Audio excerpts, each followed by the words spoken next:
প্রিয় দর্শক, আজ আপনাদের কাছে নিয়ে আসলাম দুধ পুলি পিঠা রেসিপি নিয়ে। দুধ পুলি শীতকালের একটি জনপ্রিয় পিঠা। ছোট থেকে বড় সকল বয়সের মানুষ এটা খেতে পছন্দ করে। আমার রেসিপিটি যদি আপনাদের ভালো লাগে তাহলে অবশ্যই আমার চ্যানেলটি সাবস্ক্রাইব করতে ভুলবেন না। চলুন তাহলে শুরু করা যাক। চুলায় আমি একটা কড়াই বসিয়ে দিয়েছি। এবার কড়াইয়ের মধ্যে আমি এখানে আগে থেকে নারকেল করে রাখছিলাম এবং নারকেল কোড়াটা দিয়ে দিলাম এবং আগে থেকে ভাজা বাদাম আমি কিছু গুঁড়া করে রাখছিলাম এবং বাদাম গুঁড়াটা দিয়ে দিলাম। 2 চামচের মতো প্রায় বাদাম দিয়েছি আমি এখানে গুঁড়া করে, এবং এখানে আমি 1 কাপের একটু কম চিনি দিয়ে দিলাম। এবার আমি এটাকে একটু নাড়াচাড়া করে নেব। এখানে আমি একটা 10 টাকা দামের গুঁড়া প্যাকেট দিয়ে দিলাম, গুঁড়া প্যাকেটের দুধ। এভাবে সুন্দরভাবে নাড়াচাড়া করে নিলাম। এভাবে আমি ভিতরে যে পুরটা দেব এই পুরটা এভাবে তৈরি করে নেব। এভাবে আস্তে আস্তে চুলার আঁচটা মিডিয়ামে রেখে পুরটাকে আপনারা তৈরি করে নেবেন। দেখেন চিনিটা গলে আমার প্রায় এই পর্যায়ে চলে এসেছে। এভাবে আমি ভিতরের পুরটা তৈরি করে নিই। এবার কড়াইয়ে আমি 2 কাপের মতো পানি দিয়ে দিলাম।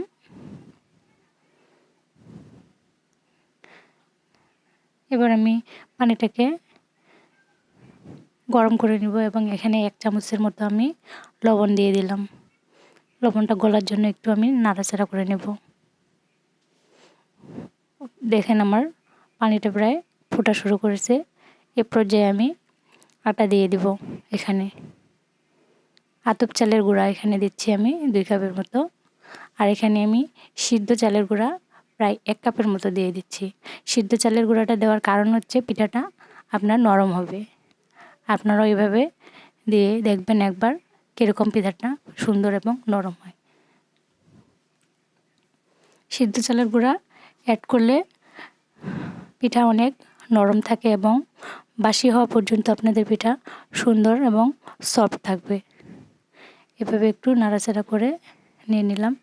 আমার মনে হচ্ছে এখানে আমার আরও কিছু আটা দেওয়ার দরকার, এই জন্য আমি এখানে 1/2 কাপের মতো প্রায় আবার আটা দিয়ে দিলাম।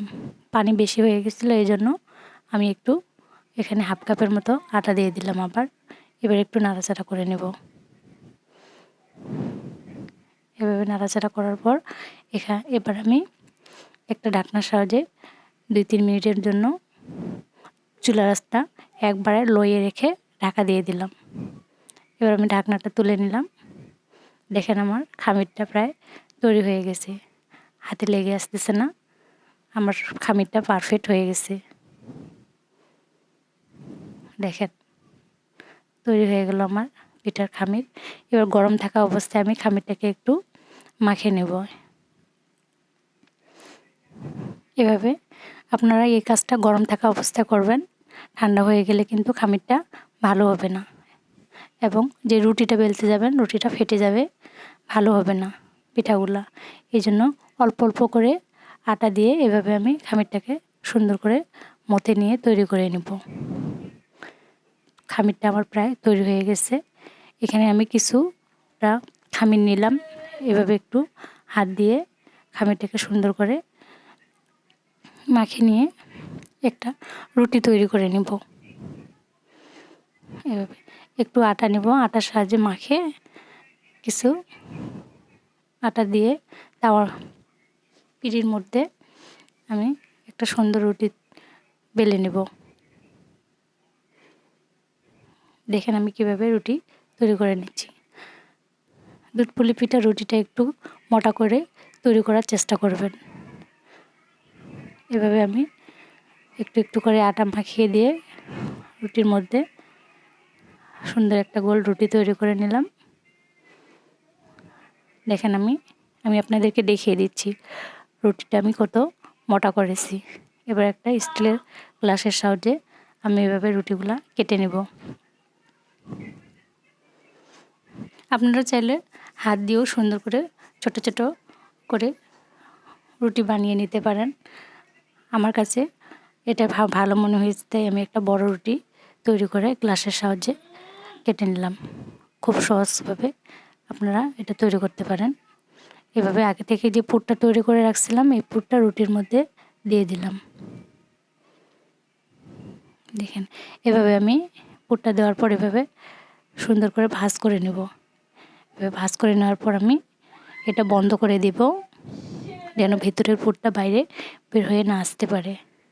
এভাবে সুন্দর করে বন্ধ করে দেওয়ার পর আমি এভাবে একটু ডিজাইন করে দিচ্ছি।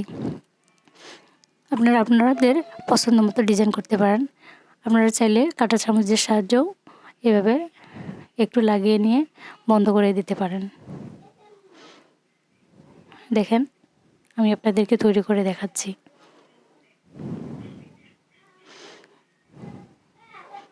আমার হয়ে গেছে পিঠাটা তৈরি করা। এভাবে আমি ডিজাইন করে নিয়ে নিলাম। দেখেন আমার তৈরি হয়ে গেছে। আপনি দেখেন আমার প্রায় সবগুলা হয়ে গেছে পিঠা তৈরি করা। এখানে আমি কড়াইয়ে 750 গ্রামের মতো দুধ বসিয়ে দিয়েছি। দুধটা আমার প্রায় গরম হয়ে গেছে, ফোটা শুরু করছে। এবার আমি সবগুলো পিঠাই দুধের মাঝে একটা একটা করে ছেড়ে দেব। এভাবে আস্তে আস্তে আমি সবগুলো পিঠাই দুধের মধ্যে ছেড়ে দিয়ে দিলাম। দেখেন আমি সবগুলো পিঠে দেওয়ার পর এবার আমি চুলার আঁচটা একটু হাইটে রেখে পিঠাগুলোকে সিদ্ধ করে নেব। এভাবে আস্তে আস্তে আমি একটু নাড়াচাড়া করে দেব পিঠাগুলা। খুব সাবধানে নাড়াচাড়া করবেন, নাহলে পিঠাগুলা ভেঙে যেতে পারে। এবার আমি চুলার আঁচটা বন্ধ করে দিয়ে দুধটাকে ঠান্ডা করে চিনি দিয়ে দেব। কারণ গরম অবস্থায় চিনি দিতে গেলে অনেক সময় দুধটা ফেটে যায়। এই কারণে একটু ঠান্ডা করে আমি এখানে চিনিটা দিয়ে দিলাম। এখানে আমি এরকম সাইজের একটা চামচের প্রায় 1 চামচের মতো খেজুরের গুড় দিয়ে দিলাম। আপনারা চাইলে এখানে শুধু চিনি দিয়েও করতে পারেন, কিংবা খেজুরের গুড় দিয়েও পিঠাটা তৈরি করতে পারেন। খেজুরের গুড়টা দেওয়ার পর এখানে আমি একটু নাড়াচাড়া করে নেব। এই চুলার আঁচটা একটু মিডিয়ামে রেখে এটাকে আমি সুন্দর করে সিদ্ধ করে নেব, যেন চিনিটা এবং আমার খেজুরের গুড়টা গলে যায়। গলে যাওয়ার পর প্রায় আমার এই পর্যায়ে নিয়ে এসেছি। দেখেন আমি আপনাদেরকে দেখিয়ে দিচ্ছি পিঠাটা আমার প্রায় হয়ে গেছে সিদ্ধ করা। এবার আমি নামিয়ে নেব।